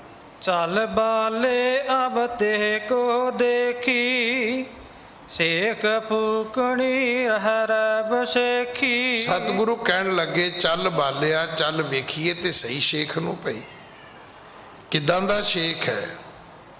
ਕਿਉਂਕਿ ਸ਼ੇਖ ਦੇ ਅੰਦਰ ਹੰਕਾਰ ਹੈ, ਫੂਕਣੀ ਭਰੀ ਹਵਾ ਭਰੀ ਹੋਈ ਹੈ, ਤੇ ਭਾਈ ਉਹਦੀ ਹਵਾ ਠੀਕ ਕਰੀਏ, ਉਹਦਾ ਭਲਾ ਹੋ ਜਾਏਗਾ। ਹਾਂਜੀ। ਕਹਿ ਕਰ ਗਮਨੇ ਕਿਰਪਨ ਕੀਤਾ, ਕਰਨ ਸੇਖ ਕੇ ਲੀਜਤ ਹੇਤਾ। ਇੱਥੇ ਇੱਕ ਗੱਲ ਜ਼ਰੂਰ ਸਮਝਣੀ ਕਿ ਜਿਨ੍ਹਾਂ ਨੂੰ ਧਰਮ ਦਾ ਨਹੀਂ ਪਤਾ, ਉਹਨਾਂ ਦੀ ਇਹਨਾਂ ਬਿਮਾਰੀਆਂ ਦੇ ਪ੍ਰਤੀ ਜਿਹੜੀ ਹਾਲਤ ਹੈ ਉਹ ਜਾਨਵਰਾਂ ਵਾਲੀ ਹੈ। ਘੋੜਾ ਹੈ, ਤੁਹਾਡੇ ਘਰ ਵਿੱਚ ਕੋਈ ਪਾਲਿਆ ਹੋਇਆ ਕੁੱਤਾ ਹੈ, ਮੱਝ ਹੈ, ਬਲਦ ਹੈ। ਹੁਣ ਇਹਨਾਂ ਜਦੋਂ ਜਾਨਵਰਾਂ ਨੂੰ ਕੋਈ ਬਿਮਾਰੀ ਲੱਗਦੀ ਹੈ, ਹੁਣ ਉਹ ਬੋਲ ਕੇ ਤਾਂ ਦੱਸ ਨਹੀਂ ਸਕਦੇ, ਤੇ ਜਦੋਂ ਆਦਮੀ ਉਹਨਾਂ ਦਾ ਪਕੜ ਕੇ ਇਲਾਜ ਕਰਦਾ ਹੈ ਤਾਂ ਠੀਕ ਹੋ ਜਾਂਦੇ ਨੇ। ਇਸੇ ਤਰ੍ਹਾਂ ਅਸੀਂ ਜਾਨਵਰਾਂ ਵਰਗੇ ਆ, ਸਾਨੂੰ ਬਿਮਾਰੀ ਹੈਗੀ ਹੈ, ਸਾਨੂੰ ਆਪ ਹੀ ਨਹੀਂ ਪਤਾ। ਪਰ ਜਿਹੜੇ ਰੱਬ ਦੇ ਬਖਸ਼ੇ ਹੋਏ ਹੁੰਦੇ ਨੇ ਉਹ ਸਮਝ ਲੈਂਦੇ ਨੇ ਵੀ ਇਹ ਤਾਂ ਇਸ ਬਿਮਾਰੀ ਨਾਲ ਬਹੁਤ ਭਰਿਆ ਹੋਇਆ, ਤੇ ਇਹ ਬਿਮਾਰੀ ਜੇ ਵਿਗੜ ਗਈ ਤੇ ਇਹਦੀ ਤੇ ਮੌਤ ਦਾ ਕਾਰਨ ਵੀ ਹੋ ਸਕਦੀ, ਬੇਇੱਜ਼ਤੀ ਦਾ ਕਾਰਨ ਵੀ ਹੋ ਸਕਦੀ ਹੈ। ਉਹ ਫਿਰ ਉਹਦਾ ਠੀਕ ਇਲਾਜ ਕਰਦੇ ਨੇ। ਸਤਿਗੁਰੂ ਕਹਿੰਦੇ ਚੱਲ ਬਾਲਿਆ, ਚੱਲ ਉਹਦੀ ਫੂਕਣੀ ਕੱਢੀਏ, ਵੀ ਉਹਦੇ ਵਿੱਚ ਤਾਂ ਬੜਾ ਹੰਕਾਰ ਭਰਿਆ ਹੋਇਆ। ਹਾਂਜੀ। ਚਲੋ ਅਗਾਰੀ ਆਪ ਉਬਾਰਾ, ਦੇਰ ਕੁਸ਼ਕ ਆਗਮਨ ਹਮਾਰਾ। ਤੇ ਸਤਿਗੁਰੂ ਜੀ ਨੇ ਉਬਾਰੇ ਖਾਨ ਨੂੰ ਕਿਹਾ ਵੀ ਉਬਾਰੇ ਖਾਂ ਤੂੰ ਪਹਿਲਾਂ ਚੱਲ, ਅਸੀਂ ਆਉਨੇ ਆ, ਪਰ ਤੈਨੂੰ ਜਲਦੀ ਜਾਣਾ ਚਾਹੀਦਾ ਹੈ। ਹਾਂਜੀ। ਗਇਓ ਉਬਾਰਾ ਟਿਗਤ ਹੈ ਕਾਲਾ, ਗਮਨੇ ਮੰਦ ਮੰਦ ਕਿਰਪਾਲਾ। ਉਬਾਰੇ ਖਾਂ ਛੇਤੀ ਗਿਆ ਤੇ ਸਤਿਗੁਰੂ ਬੜੇ ਸਹਿਜ ਵਿੱਚ ਮੰਦ ਮੰਦ ਕਦਮਾਂ ਦੇ ਨਾਲ ਟਹਿਲ ਕਦਮੀ ਕਰਦੇ ਜਾਂਦੇ ਨੇ। ਹਾਂਜੀ। ਆਗੇ ਸੋ ਸੇਵਕਾ ਆਰੂਡਾ, ਜਾਤ ਕਿਤੇ ਅਭਿਮਾਨੀ ਗੂਡਾ। ਜਦੋਂ ਉਬਾਰੇ ਖਾਂ ਪਹੁੰਚਦਾ ਹੈ ਤੇ ਇੰਨੇ ਵਿੱਚ ਉਹ ਇੱਕ ਪਾਲਕੀ ਵਿੱਚ ਬਹਿ ਚੁੱਕਾ ਸੀ, ਤੇ ਪਾਲਕੀ ਵਿੱਚ ਬੈਠ ਕੇ ਉਹ ਕਿਤੇ ਜਾ ਰਿਹਾ ਸੀ। ਉਹ ਆਪਣੇ ਥਾਂ ਤੋਂ, ਟਿਕਾਣੇ ਤੋਂ, ਪਿੰਡ ਤੋਂ, ਸ਼ਹਿਰ ਤੋਂ ਉਹ ਅੱਗੇ ਚੱਲਿਆ ਸੀ ਕਿਤੇ।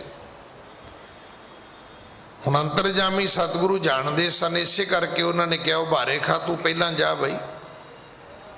ਜਦੋਂ ਨੂੰ ਉਬਾਰੇ ਖਾਂ ਗਿਆ ਉਦੋਂ ਨੂੰ ਉਹ ਪਾਲਕੀ ਵਿੱਚ ਬਹਿ ਕੇ ਉਹ ਤੁਰ ਪਿਆ ਸੀ। ਹਾਂਜੀ। ਮਾਨਵ ਜਿਹ ਕੇ ਬ੍ਰਿੰਦ ਸੰਗਾਰੇ, ਸ੍ਰੀ ਗੁਰ ਆਵਨ ਸਭੇ ਨਿਹਾਰੇ। ਹੁਣ ਉਹਦੇ ਨਾਲ ਹੋਰ ਵੀ ਬੜੇ ਸਾਰੇ ਲੋਕ ਸਨ। ਇਧਰ ਸੱਚੇ ਪਾਤਸ਼ਾਹ ਮਹਾਰਾਜ ਜਿਹੜੇ ਨੇ, ਮਾਨਵ ਜਿਹ ਕੇ ਬ੍ਰਿੰਦ ਸੰਘਾਰੇ, ਸ੍ਰੀ ਗੁਰ ਆਵਣ ਸਭੇ ਨਿਹਾਰੇ। ਉਹਨਾਂ ਨੇ ਕੀ ਵੇਖਿਆ ਕਿ ਗੁਰੂ ਨਾਨਕ ਦੇ ਪਿਤਾ ਮਹਾਰਾਜ ਤੁਰੇ ਆਉਂਦੇ ਨੇ। ਹਾਂਜੀ। ਸ਼ੇਖ ਸੰਗ ਤਬ ਬਚਨ ਅਲਾਵਤ, ਸੁਨੋ ਸਾਜੀ ਤਪਾ ਸੋਆਵਤ। ਹੁਣ ਉਹਨਾਂ ਨੂੰ ਦੱਸਿਆ ਗਿਆ, ਅਬਦੁਲ ਰਹਿਮਾਨ ਨੂੰ, ਕਿ ਸ਼ੇਖ ਜੀ ਨਾਨਕ ਤਪਾ ਆਏ ਨੇ, ਉਹ ਤੁਰੇ ਆਉਂਦੇ ਨੇ। ਜਦੋਂ ਇਹ ਸੁਨੇਹਾ ਉਸ ਨੂੰ ਮਿਲਦਾ ਹੈ, ਹਾਂਜੀ, ਆਦਰ ਮਾਨ ਸੁਨ ਕਾਨ ਜੇ ਆਦਰ ਕਰਨੇ ਹੇਤਾ। ਆਦਰ ਮਾਨ ਸੁਣ ਕਾਨ ਇਹ ਆਦਰ ਕਰਨੇ ਹੇਤ। ਆਦਰ ਹਮਾਨ ਨੇ ਸੁਣਿਆ ਕਿ ਨਾਨਕ ਤੱਪਾ ਜੀ ਆ ਰਹੇ ਨੇ, ਤੇ ਹੁਣ ਉਹ ਚਾਹੁੰਦਾ ਹੈ ਕਿ ਮੈਂ ਇਹਨਾਂ ਆਇਆਂ ਦਾ ਆਦਰ ਕਰਾਂ, ਸਨਮਾਨ ਕਰਾਂ, ਮੈਂ ਇਹਨਾਂ ਨੂੰ ਜੀ ਆਇਆਂ ਆਖਾਂ। ਇਹ ਉਹਦੇ ਅੰਦਰ ਭਾਵਨਾ ਹੈ ਜਾਂ ਇਹ ਉਹਦਾ ਇੱਕ ਤਰੀਕਾ ਸੀ, ਉਹਦਾ ਟੈਕਟ ਸੀਗਾ ਜ਼ਿੰਦਗੀ ਦਾ। ਹਾਂਜੀ, ਉਤਰਿਓ ਸੇਵਕਾ ਤੇ ਤਰੇ ਪਿਕ ਬੇਦੀ ਕੁਲ ਕੇਤਾ। ਉਸੇ ਵੇਲੇ ਉਹ ਉਤਰ ਪਿਆ, ਪਾਲਕੀ ਚੋਂ ਉਤਰਿਆ ਤੇ ਗੁਰੂ ਨਾਨਕ ਦੇ ਪਿਤਾ ਮਹਾਰਾਜ ਦੇ ਸਨਮੁਖ ਹੋ ਤੁਰਿਆ। ਹਾਂਜੀ, ਅਵਲੋਕਤ ਸਨਮੁਖ ਹੋਏ ਠਾਡੋ ਲਖਿਓ ਆਜ ਕਸ ਹੈ ਚੌਬਾਡੋ। ਇਹ ਜਾ ਕੇ ਸਤਿਗੁਰੂ ਜੀ ਦੇ ਸਾਹਮਣੇ ਖਲੋ ਕੇ ਕੀ ਕਹਿੰਦਾ ਹੈ? ਕਹਿੰਦਾ ਜੀ ਅੱਜ ਤੇ ਬਹੁਤ ਮੈਨੂੰ ਖੁਸ਼ੀ ਹੋਈ ਹੈ, ਤੱਪਾ ਜੀ ਤੁਹਾਡੇ ਦਰਸ਼ਨ ਹੋ ਗਏ। ਇਹ ਤੋਂ ਜਿਵੇਂ ਅੱਜ ਕੱਲ ਤਕਰੀਬਨ ਅੱਗੇ ਤੇ ਪੋਲੀਟੀਸ਼ੀਅਨ ਇਦਾਂ ਕਰਦੇ ਸੀ, ਹੁਣ ਤੇ ਹਰ ਬੰਦਾ ਹੀ ਕਰਦਾ ਹੈ, ਖੜੇ ਖੜੋਤੇ ਘੁੰਮ ਜਾਂਦੇ ਅਸੀਂ। ਅੱਗੇ ਕੁਝ ਲੋਕ ਹੁੰਦੇ ਸੀ, ਉਹਨਾਂ ਨੂੰ ਮੁਰਾਦਾਬਾਦੀ ਲੋਟਾ ਕਹਿੰਦੇ ਸੀ, ਹੁਣ ਤੇ ਹਰ ਬੰਦਾ ਹੀ ਹੋ ਗਿਆ। ਖੜੇ ਖੜੋਤੇ ਬੰਦੇ ਦੀ ਤੁਸੀਂ ਵੇਖਿਓ ਟੋਨ ਚੇਂਜ ਹੋ ਜਾਂਦੀ ਹੈ, ਗੱਲ ਕਰਦੇ ਕਰਦੇ ਬੰਦੇ ਘੁੰਮ ਜਾਂਦੇ ਨੇ। ਬਸ ਸਾਹਮਣੇ ਬਸ ਅੱਗੋਂ ਬੰਦਾ ਬਦਲਿਆ ਨਹੀਂ ਤੇ ਇੱਧਰ ਹਾਵ ਭਾਵ ਸਭ ਕੁਝ ਬਦਲਿਆ ਨਹੀਂ। ਉਹਨੇ ਅਬਦੁਲ ਰਹਿਮਾਨ ਨੇ ਵੀ ਇਦਾਂ ਹੀ ਕੀਤਾ, ਜਿਹੜਾ ਕਦੇ ਮਾੜਾ ਬੋਲਦਾ ਸੀ ਅੱਜ ਉਹ ਪਾਲਕੀ ਤੋਂ ਵੀ ਥੱਲੇ ਉਤਰ ਆਇਆ ਤੇ ਸਾਹਮਣੇ ਖਲੋ ਕੇ ਕਹਿਣ ਲੱਗਾ ਜੀ ਅੱਜ ਤੇ ਬੜਾ ਚਾਵਾਂ ਵਾਲਾ ਦਿਨ ਹੈ। ਉਹ ਸਤਿਗੁਰੂ ਜੀ ਦੇ ਸਨਮੁਖ ਖਲੋਤਾ, ਅਵਲੋਕਤ ਸਨਮੁਖ ਹੋਏ ਠਾਡੋ ਲਖਿਓ ਆਜ ਕਸ ਹਵੈ ਚੌ ਬਾਡੋ। ਕਹਿਣ ਲੱਗਾ ਜੀ ਅੱਜ ਤੇ ਮੈਨੂੰ ਬਹੁਤ ਚਾਅ ਹੋਇਆ, ਤੁਸੀਂ ਆਏ ਹੋ, ਤੁਹਾਡੇ ਦਰਸ਼ਨ ਹੋਏ ਨੇ। ਹਾਂਜੀ, ਸ੍ਰੀ ਗੁਰ ਨਿਕਟ ਮਿਲੇ ਜਬ ਆਏ ਬੋਸੀ ਦਸਤ ਲਈ ਹਰ ਕਾਏ। ਜਦੋਂ ਸਤਿਗੁਰੂ ਬਹੁਤ ਨੇੜੇ ਆ ਗਏ ਤੇ ਫਿਰ ਉਹਨੇ ਅੱਗੇ ਏਦਾਂ ਹੱਥ ਕਰਕੇ ਗੁਰੂ ਸਾਹਿਬ ਜੀ ਦਾ ਹੱਥ ਪਕੜਿਆ ਤੇ ਹੱਥ ਚੁੰਮ ਲਿਆ। ਸਤਿਗੁਰੂ ਜੀ ਦਾ ਹੱਥ ਆਪਣੇ ਮੂੰਹ ਨਾਲ ਚੁੰਮਦਾ ਹੈ। ਹੁਣ ਇਹਨੂੰ ਲਿਖਿਆ ਬੋਸੀ ਦਸਤ ਲਈ ਹਰ ਖਾਏ, ਹੱਥਾਂ ਨੂੰ ਚੁੰਮਣਾ, ਤੇ ਬੜੀ ਖੁਸ਼ੀ ਪ੍ਰਗਟ ਕੀਤੀ ਉਹਨੇ। ਹਾਂਜੀ, ਆਦਰ ਮਾਨ ਪੁਨ ਬਹਿਨ ਉਚਾਰੇ ਕਹੋ ਤਪਾ ਜੀ ਕਰ ਤੁਮਾਰੇ। ਆਦਰ ਮਾਨ ਪੁਨ ਬੈਣ ਉਚਾਰੇ। ਆਦਰ ਰਹਿਮਾਨ ਪੁੱਛਦਾ ਹੈ ਗੁਰੂ ਨਾਨਕ ਸਾਹਿਬ ਜੀ ਨੂੰ, ਕਹਿਣ ਲੱਗਾ ਜੀ ਸਭ ਖੈਰੀਅਤ ਹੈ, ਖੈਰ ਹੈ, ਸਭ ਠੀਕ ਠਾਕ ਹੈ, ਸਭ ਕੁਸ਼ਲ ਮੰਗਲ ਹੈ। ਅਸੀਂ ਇਦਾਂ ਦੇ ਕਈ ਸ਼ਬਦ ਬੋਲਦੇ ਆ ਵੀ ਸਭ ਗੁੱਡ ਹੈ ਜੀ, ਸਭ ਠੀਕ ਹੈ ਜੀ, ਆਲ ਵੈਲ ਹੈ ਜੀ। ਮਤਲਬ ਅਗਲੇ ਨੂੰ ਪੁੱਛਣਾ ਵੀ ਸਭ ਠੀਕ ਹੈ। ਇਹਨੇ ਵੀ ਪੁੱਛਿਆ ਤੱਪਾ ਜੀ ਸਭ ਖੈਰ ਹੈ। ਸਾਡੇ ਬਜ਼ੁਰਗ ਇਹ ਸ਼ਬਦ ਵੀ ਬੋਲਦੇ ਹੁੰਦੇ ਸੀ, ਜੇ ਕਿਸੇ ਨੇ ਪੁੱਛਣਾ ਕੀ ਹਾਲ ਹੈ ਕਹਿਣਾ ਜੀ ਖੈਰ ਮਹਿਰ ਹੈ। ਹੁਣ ਇਹਨੇ ਗੁਰੂ ਨਾਨਕ ਸਾਹਿਬ ਨੂੰ ਪੁੱਛਿਆ, ਕਹਿਣ ਲੱਗਾ ਜੀ ਖੈਰ ਹੈ, ਸਭ ਠੀਕ ਹੈ। ਹਾਂਜੀ, ਗੁਰੂ ਕਹਿਓ ਸੁਨ ਅਦਰ ਹਮਾਨ ਆਹ ਕਰ ਪਰ ਕਰ ਨਾ ਜਾਨ। ਅੱਗੋਂ ਸਤਿਗੁਰੂ ਕਹਿਣ ਲੱਗੇ ਵੀ ਸਾਡੇ ਤਾਂ ਖੈਰ ਹੈ, ਸਾਡੇ ਤਾਂ ਕਰਤਾਰਪੁਰ ਵਿੱਚ ਬੜੀ ਖੈਰ ਹੈ, ਸਭ ਠੀਕ ਹੈ, ਪਰ ਤੇਰੀ ਖੈਰ ਨਹੀਂ ਹੈ। ਵੇਖੋ ਸ਼ਬਦ ਇਹ ਹੈ, ਸ਼੍ਰੀ ਗੁਰ ਕਹਿਓ ਸੁਣ ਅਦਰ ਹਮਾਨ ਇਹ ਖੈਰ। ਸਾਡੇ ਤਾਂ ਖੈਰ ਹੈ, ਸਾਡੇ ਤਾਂ ਸਭ ਠੀਕ ਹੈ। ਖੈਰ ਨਾ ਜਾਣ ਪਰ ਸਾਨੂੰ ਲੱਗਦਾ ਵੀ ਤੇਰੀ ਖੈਰ ਨਹੀਂ ਹੈ, ਵੀ ਤੇਰੇ ਵਾਲੇ ਪਾਸੇ ਠੀਕ ਨਹੀਂ, ਸਾਡੇ ਵਾਲੇ ਪਾਸੇ ਤਾਂ ਠੀਕ ਹੈ। ਹੁਣ ਇਹਨੂੰ ਆਪਾਂ ਦੂਜੀ ਤਰ੍ਹਾਂ ਵੀ ਕਹਿ ਸਕਦੇ ਵੀ ਸਾਡੇ ਤਾਂ ਖੈਰ ਹੀ ਹੈ ਪਰ ਤੇਰੀ ਖੈਰ ਨਹੀਂ। ਇਹਦਾ ਅਰਥ ਇਹ ਨਹੀਂ ਸੀ, ਇਹਦਾ ਅਰਥ ਸੀ ਵੀ ਸਾਡੇ ਵਾਲੇ ਪਾਸੇ ਤੇ ਸੁੱਖ ਹੈ ਪਰ ਤੇਰੇ ਵਾਲੇ ਪਾਸੇ ਸੁੱਖ ਨਹੀਂ ਹੈ। ਸਾਡੇ ਵਾਲੇ ਪਾਸੇ ਤਾਂ ਠੀਕ ਹੈ ਪਰ ਤੇਰੇ ਵਾਲੇ ਪਾਸੇ ਸਭ ਕੁਝ ਠੀਕ ਨਹੀਂ ਹੈਗਾ। ਹਾਂਜੀ। ਬਹੁਰ ਬੂਝੋ ਖੈਰ ਹੈ, ਖੈਰ ਸੋ ਖੈਰ ਨ ਜਾਣ। ਉਹਨੇ ਫਿਰ ਪੁੱਛਿਆ, ਕਹਿਣ ਲੱਗਾ ਤੱਪਾ ਜੀ ਖੈਰ ਹੈ।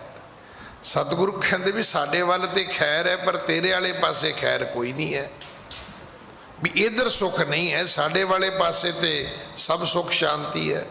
ਹਾਂਜੀ। तीन बार पुन ए कहयो, पुन का अदर हमाना। एक वारी, दो वारी, तीन वारी ਉਹਨੇ ਪੁੱਛਿਆ ਵੀ ਖੈਰ ਹੈ ਜੀ। ਤੇ ਚਾਹੀਦਾ ਤੇ ਸੀ ਵੀ ਗੁਰੂ ਜੀ ਕਹਿ ਦਿੰਦੇ ਵੀ ਖੈਰ ਮਹਿਰ ਹੈ, ਸਭ ਠੀਕ ਹੈ। ਇੱਕ ਪੁੱਛੇ ਵੀ ਕੁਸ਼ਲ ਹੈ, ਉਹ ਕਵੇ ਹਾਂ ਜੀ ਬਿਲਕੁਲ ਕੁਸ਼ਲ ਮੰਗਲ ਹੈ ਜੀ। ਤੁਸੀਂ ਕਹੋ ਜੀ ਵਧੀਆ ਹੈ, ਹਾਂ ਜੀ ਬਹੁਤ ਵਧੀਆ ਜੀ। ਪਰ ਸਤਿਗੁਰੂ ਬਾਰ-ਬਾਰ ਇੱਕੋ ਹੀ ਗੱਲ ਕਹਿੰਦੇ ਨੇ ਵੀ ਸਾਡੇ ਵੱਲ ਤੇ ਖੈਰ ਹੈ, ਤੇਰੇ ਵੱਲ ਖੈਰ ਨਹੀਂ ਹੈ। ਹੁਣ ਉਹਨੇ ਪੁੱਛਿਆ, ਕਹਿਣ ਲੱਗਾ ਜੀ ਮੈਂ ਸਮਝਿਆ ਨਹੀਂ, ਵੀ ਮੈਨੂੰ ਇਹਦਾ ਮਾਇਨਾ ਨਹੀਂ ਸਮਝ ਆਇਆ, ਮੈਨੂੰ ਇਹਦੇ ਅਰਥ ਨਹੀਂ ਸਮਝ ਆਏ ਵੀ ਤੱਪਾ ਜੀ ਤੁਸੀਂ ਕੀ ਕਹਿੰਦੇ ਹੋ। ਹੁਣ ਹੈ ਉਹ ਵੀ ਪੀਰ ਸੀ, ਚਲੋ ਛੋਟਾ ਮੋਟਾ ਪੀਰ ਹੋਏਗਾ, ਤੇ ਗੁਰੂ ਨਾਨਕ ਵੀ ਪੀਰ ਹੈ, ਉਹ ਵੱਡਾ ਪੀਰ ਹੈ। ਹੁਣ ਪੀਰਾਂ ਦੀ ਬਰਾਬਰੀ ਤਾਂ ਨਹੀਂ ਹੈਗੀ ਪਰ ਥੋੜੀ ਬਹੁਤੀ ਤਾਂ ਗੱਲ ਸਮਝ ਆਉਂਦੀ ਹੋਏਗੀ ਨਾ। ਹੁਣ ਅਬਦੁਲ ਰਹਿਮਾਨ ਫਿਰ ਪੁੱਛਦਾ, ਕਹਿਣ ਲੱਗਾ ਜੀ ਮੈਂ ਸਮਝਿਆ ਨਹੀਂ, ਜਿਵੇਂ ਉਹ ਅੰਗਰੇਜ਼ੀ 'ਚ ਕਹਿੰਦੇ ਨੇ ਵੀ ਕਹਿੰਦਾ ਜੀ ਮੈਂ ਅੰਡਰਸਟੈਂਡ ਨਹੀਂ ਕੀਤਾ। ਉਹਦਾ ਭਾਵ ਇਹ ਸੀਗਾ ਵੀ ਨਹੀਂ ਮੈਂ ਸਮਝਿਆ ਨਹੀਂ। ਹਾਂਜੀ। सुनो तपा जी अचरज मोरे, कैसे बचन विचारो तोरे। ਕਹਿਣ ਲੱਗਾ ਜੀ ਮੈਂ ਅਚਰਜ ਹੋ ਗਿਆ, ਹੈਰਾਨ ਹੋ ਗਿਆ, ਮੈਨੂੰ ਗੱਲ ਨਹੀਂ ਸਮਝ ਆ ਰਹੀ ਵੀ ਮੈਂ ਕੀ ਪੁੱਛ ਰਿਹਾ ਤੇ ਤੁਸੀਂ ਕੀ ਕਹਿ ਰਹੇ ਹੋ, ਤੇ ਮੇਰੇ ਪੱਲੇ ਕੁਝ ਪੈ ਨਹੀਂ ਰਿਹਾ। ਹਾਂਜੀ, ਤਾਂ ਕਿ ਮੈਂ ਅੱਗੇ ਗੱਲ ਤੋਰ ਸਕਾਂ। ਹੁਣ ਜਿਵੇਂ ਆਪਾਂ ਪੁੱਛੀਏ ਨਾ ਵੀ ਸਭ ਠੀਕ ਹੈ, ਹੁਣ ਅਗਲਾ ਬੰਦਾ ਕਵੇ ਜੀ ਨਹੀਂ ਠੀਕ, ਤੇ ਆਪਾਂ ਕਹੀਏ ਚਾਹ ਪੀਓ, ਤੇ ਗੱਲ ਤੇ ਗਲਤ ਹੋ ਗਈ। ਪੁੱਛਣਾ ਤਾਂ ਚਾਹੀਦਾ ਵੀ ਭਰਾ ਜੀ ਕਿਉਂ ਨਹੀਂ ਠੀਕ। ਜੇ ਤੁਸੀਂ ਪੁੱਛ ਹੀ ਲਿਆ, ਮੈਂ ਤਾਂ ਇੱਥੇ ਬੈਠ ਕੇ ਬਹੁਤ ਵਾਰੀ ਬੇਨਤੀ ਕੀਤੀ ਵੀ ਸਾਡੇ 'ਚ ਬੜੇ ਲੋਕ ਨੇ, ਕੀ ਹਾਲ ਹੈ ਜੀ, ਅਗਲਾ ਕਹਿੰਦਾ ਜੀ ਠੀਕ ਨਹੀਂ, ਤੇ ਬਈ ਉਹਦਾ ਦੁੱਖ ਵੰਡਾ, ਫਿਰ ਪੁੱਛ ਉਹਨੂੰ। ਤੇ ਜੇ ਪੁੱਛਣਾ ਹੀ ਨਹੀਂ ਤਾਂ ਫਿਰ ਇਹ ਤਾਂ ਉਹ ਦੁੱਖ ਖੁਰੇਦਣ ਵਾਲੀ ਗੱਲ ਹੋ ਗਈ ਵੀ ਸਾਨੂੰ ਲੋਕਾਂ ਦੇ ਜ਼ਖਮ ਖੁਰੇਦਣੇ ਆਉਂਦੇ ਨੇ, ਲੋਕਾਂ ਦੇ ਜ਼ਖਮ ਜਿਹੜੇ ਨੇ ਉਹ ਛਿੱਲੜੇ ਆਉਂਦੇ ਨੇ, ਸਾਨੂੰ ਮਲਮ ਪੱਟੀ ਕਰਨੀ ਨਹੀਂ ਆਉਂਦੀ। ਫਿਰ ਪੁੱਛੋ ਹੀ ਨਾ, ਫਿਰ ਕੀ ਲੋੜ ਹੈ ਪੁੱਛਣ ਦੀ ਵੀ ਕਿਸੇ ਨੂੰ ਤੇਰਾ ਕੀ ਹਾਲ ਹੈ। ਫਿਰ ਤਾਂ ਗੋਰਿਆਂ ਵਾਲੀ ਗੱਲ ਠੀਕ ਹੈ, ਮਾਰਨਿੰਗ। ਦੇਖੋ ਮੈਨੂੰ ਤਾਂ ਗੱਲ ਉਹਨਾਂ ਦੀ ਬੜੀ ਵਧੀਆ ਲੱਗੀ ਹੈ ਵੀ ਉਹ ਸਵੇਰੇ ਉੱਠਦੇ ਨੇ, ਇੱਕ ਦੂਜੇ ਨੂੰ ਪੁੱਛਦੇ ਨੇ ਵੀ ਗੁੱਡ ਮਾਰਨਿੰਗ, ਵੀ ਸਵੇਰ ਵਧੀਆ ਹੈ, ਦੂਜਾ ਕਹਿੰਦਾ ਵੀ ਹਾਂ ਵਧੀਆ। ਤੇ ਸਾਡੀ ਕਈਆਂ ਦੀ ਸਵੇਰ ਸੜੀ ਹੁੰਦੀ, ਅਸੀਂ ਫਿਰ ਵੀ ਕਰੀ ਜਾਂਦੇ ਹਾਂ ਗੁੱਡ ਮਾਰਨਿੰਗ। ਵੀ ਜੇ ਵਧੀਆ ਹੈ ਤੇ ਵਧੀਆ, ਜੇ ਵਧੀਆ ਨਹੀਂ ਤੇ ਵਧੀਆ ਨਹੀਂ ਹੈ। ਇਹ ਪੀਰ ਕਹਿੰਦਾ ਜੀ ਮੈਨੂੰ ਨਹੀਂ ਗੱਲ ਸਮਝ ਆਈ ਵੀ ਮੈਂ ਕਿਵੇਂ ਅੱਗੇ ਗੱਲ ਸ਼ੁਰੂ ਕਰਾਂ, ਮੈਨੂੰ ਨਹੀਂ ਗੱਲ ਸਮਝ ਆ ਰਹੀ। ਹਾਂਜੀ। कहयो कर कर पुन नाही, देहो मायना मुझ समझाही। ਕਹਿਣ ਲੱਗਾ ਜੀ ਖੈਰ ਹੈ, ਖੈਰ ਨਹੀਂ ਹੈ, ਇਹਦੇ ਮਾਇਨੇ ਦੱਸ ਦਿਓ, ਅਰਥ ਦੱਸ ਦਿਓ। ਹਾਂਜੀ। श्री गुर पन्यो सेख जी, सुनिए कर पली सब विद ही गुनिए। ਸਤਿਗੁਰੂ ਕਹਿਣ ਲੱਗੇ ਪੀਰ ਜੀ ਸੁਣੋ, ਸ਼ੇਖ ਜੀ ਸੁਣੋ, ਸਭ ਖੈਰ ਹੈ, ਸਭ ਠੀਕ ਹੈ। ਤੁਸੀਂ ਇਸ ਗੱਲ ਨੂੰ ਇਦਾਂ ਹੀ ਵਿਚਾਰੋ। ਤੁਸੀਂ ਪੁੱਛਿਆ ਵੀ ਖੈਰ ਹੈ ਤਾਂ ਅਸੀਂ ਕਿਹਾ ਵੀ ਬਿਲਕੁਲ ਖੈਰ ਹੈ। ਹਾਂਜੀ। नहीं कर हित ताको ऐसे, देहूं उठाए कयो तुम जैसे। ਤੇ ਖੈਰ ਇਸ ਕਰਕੇ ਨਹੀਂ ਕਿ ਤੂੰ ਤੇ ਭਾਈ ਸਾਨੂੰ ਸੁਨੇਹਾ ਵੀ ਭੇਜ ਦਿੱਤਾ ਹੈ। ਤੇਰੇ ਵਾਲੇ ਪਾਸੇ ਨਹੀਂ ਨਾ ਖੈਰ, ਸਾਡੇ ਵਾਲੇ ਪਾਸੇ ਤਾਂ ਖੈਰ ਹੈ। ਤੇ ਤੂੰ ਤੇ ਕਹਿ ਦਿੱਤਾ ਵੀ ਅਸੀਂ ਤੇ ਕਰਤਾਰਪੁਰ ਤੋਂ ਹੀ ਉਠਾ ਦੇਾਂਗੇ, ਕੱਲਾ ਉਠਾਵਾਂਗੇ ਨਹੀਂ, ਕਹਿੰਦਾ ਚੁੱਕ ਕੇ ਦੂਰ ਸੁੱਟ ਦੇਾਂਗੇ। ਇਹ ਅੱਜ ਕੱਲ੍ਹ ਦੇ ਜਿਹੜੇ ਗੈਂਗਸਟਰ ਲੋਕ ਨੇ ਨਾ, ਉਹਨਾਂ ਦੀ ਇਹ ਭਾਸ਼ਾ ਹੁੰਦੀ ਹੈ। ਉਹ ਕਹਿੰਦਾ ਵੀ ਚੁੱਕ ਦੇਾਂਗੇ, ਕਹਿੰਦਾ ਚੁੱਕ ਦਿਆਂ, ਕਹਿੰਦਾ ਮੁੜ ਕੇ ਲੱਭੇਗਾ ਵੀ ਨਹੀਂ। ਇਹੋ ਜਿਹੀਆਂ ਭਾਸ਼ਾ ਹੁੰਦੀਆਂ ਨੇ ਜਿਹੜੇ ਬਾਹੂਬਲੀ ਹੁੰਦੇ ਨੇ। ਸਤਿਗੁਰੂ ਕਹਿੰਦੇ ਵੀ ਕਾਹਦੀ ਖੈਰ ਕਹੀਏ ਤੈਨੂੰ ਬਈ, ਤੂੰ ਸੁਨੇਹਾ ਭੇਜਿਆ ਵੀ ਅਸੀਂ ਤੇ ਚੁੱਕ ਦੇਾਂਗੇ। ਸ਼੍ਰੀ ਗੁਰ ਭਣਿਓ ਸ਼ੇਖ ਜੀ ਸੁਣੀਐ, ਖੈਰ ਭਲੀ ਸਭ ਬਿਦ ਹੀ ਗੁਣੀਐ, ਨਹੀਂ ਖੈਰ ਹਿਤ ਤਾਂ ਕੋ ਐਸੇ, ਦਿਓ ਉਠਾਏ ਕਹਿਓ ਤੁਮ ਜੈਸੇ। ਕਿ ਤੁਸੀਂ ਪੀਰ ਹੋ, ਤੁਹਾਡੇ ਕੋਲੇ ਕਰਾਮਾਤਾਂ ਨੇ, ਤੁਸੀਂ ਕਹਿੰਦੇ ਹੋ ਅਸੀਂ ਚੱਕ ਦੇਾਂਗੇ, ਤੇ ਕਿਵੇਂ ਕਹੀਏ ਵੀ ਫਿਰ ਖੈਰ ਹੈ? ਸਾਡੇ ਵਾਲੇ ਪਾਸੇ ਤਾਂ ਹੈਗੀ, ਤੁਹਾਡੇ ਵਾਲੇ ਪਾਸੇ ਕੋਈ ਨਹੀਂ ਹੈਗੀ। ਹਾਂਜੀ। ਕੌਣ ਦੇਸ਼ ਤੁਮਰਾ ਹਮ ਸ਼ੀਨਾ, ਕਹਿ ਦੋ ਦਰਬ ਖੇਪ ਕੋ ਲੀਨਾ। ਕੀ ਭਾਈ ਅਸੀਂ ਕੋਈ ਤੇਰਾ ਦੇਸ਼ ਖੋਇਆ ਹੈ, ਕੋਈ ਤੇਰੀ ਜ਼ਮੀਨ ਤੇ ਅਸੀਂ ਕੋਈ ਕਬਜ਼ਾ ਕੀਤਾ ਹੈ, ਜਾਂ ਤੇਰੀ ਕੋਈ ਧਨ ਦੌਲਤ ਦੀ ਖੇਪ ਜਾ ਰਹੀ ਸੀ, ਕੋਈ ਤੇਰਾ ਸਰਕਾਰੀ ਖਜ਼ਾਨਾ ਜਾ ਰਿਹਾ ਸੀ, ਤੇ ਕੀ ਅਸੀਂ ਰਸਤੇ ਵਿੱਚ ਲੁੱਟ ਲਿਆ ਹੈ? ਕੀ ਤੇਰੀ ਅਸੀਂ ਖੇਪ ਲੁੱਟ ਲਈ ਹੈ, ਜਾਂ ਅਸੀਂ ਕੋਈ ਤੇਰੀ ਜ਼ਮੀਨ ਤੇ ਕਬਜ਼ਾ ਕਰ ਲਿਆ ਹੈ, ਕੋਈ ਤੇਰੇ ਦੇਸ਼ ਤੇ ਮੱਲ ਮਾਰ ਲਈ ਹੈ? ਹਾਂਜੀ। ਕਹੋ ਨ ਸ਼ਤਰਤਾ ਕਰ ਹਮ ਸੰਗਾ, ਕਹਿਓ ਕਿ ਦੇਉ ਉਠਾਏ ਨ ਸੰਗਾ। ਤੇ ਫਿਰ ਤੇਰੀ ਤੇ ਸਾਡੀ ਦੁਸ਼ਮਣੀ ਕਾਹਦੀ ਹੈ? ਵੇਖੋ, ਦੁਸ਼ਮਣੀ ਦਾ, ਵੈਰ ਵਿਰੋਧ ਦਾ ਕੋਈ ਰੀਜਨ ਹੋਣਾ ਚਾਹੀਦਾ, ਕਾਰਨ ਜ਼ਰੂਰ ਹੋਣਾ ਚਾਹੀਦਾ। ਵੈਰ ਕਰੋ, ਵੱਡੇ ਵੱਡੇ ਰਾਜੇ ਮਹਾਰਾਜੇ ਕਰਦੇ ਰਹੇ ਨੇ, ਰਾਜਿਆਂ ਦੇ ਵੈਰ ਵਿਰੋਧ ਦੀਆਂ, ਵਾਰਾਂ ਦੀਆਂ, ਜੰਗਾਂ ਦੀਆਂ ਲੋਕ ਗਾਥਾ ਗਾਉਂਦੇ ਨੇ, ਪਰ ਉਹਦਾ ਕਾਰਨ ਤੇ ਦੱਸੋ ਨਾ। ਕਿਉਂਕਿ ਲੜਾਈ ਦੇ 3 ਕਾਰਨ ਮੰਨੇ ਗਏ ਨੇ, ਜਰ, ਜੋਰੂ ਤੇ ਜ਼ਮੀਨ। ਕਿਸੇ ਨੇ ਕਿਸੇ ਦੀ ਇਸਤਰੀ ਚੁੱਕ ਲਈ ਤਾਂ ਲੜਾਈ ਹੋ ਗਈ, ਕਿਸੇ ਨੇ ਕਿਸੇ ਦੀ ਜ਼ਮੀਨ ਮੱਲ ਲਈ ਤਾਂ ਲੜਾਈ ਹੋ ਗਈ, ਕਿਸੇ ਨੇ ਕਿਸੇ ਦਾ ਖਜ਼ਾਨਾ ਖੋਹ ਲਿਆ, ਧਨ ਦੌਲਤ ਲੁੱਟ ਲਈ ਤਾਂ ਲੜਾਈ ਹੋ ਗਈ। ਚੌਥਾ ਕਾਰਨ ਤੇ ਕੋਈ ਹੈ ਹੀ ਨਹੀਂ।